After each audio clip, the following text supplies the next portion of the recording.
Next topic that we are going to discuss is here is null operator.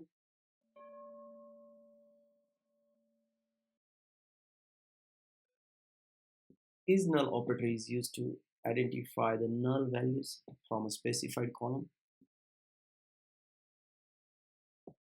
and is not null is used to filter out the records that contains non-null values.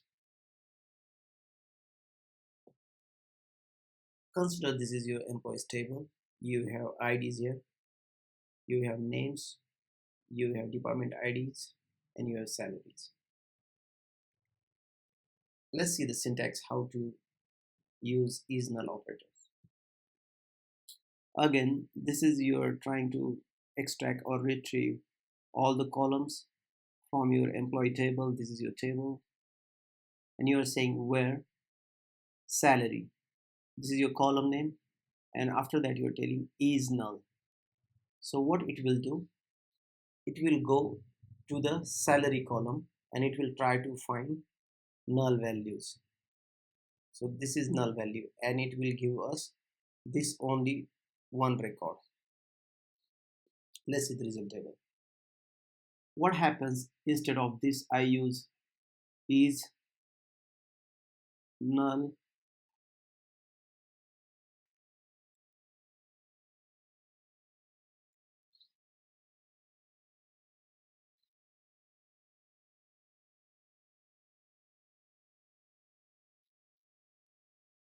what happens here if I use is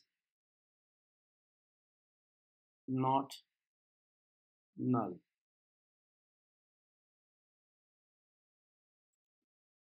So this particular statement, it will try to find is not null value in salary column. So what are those values?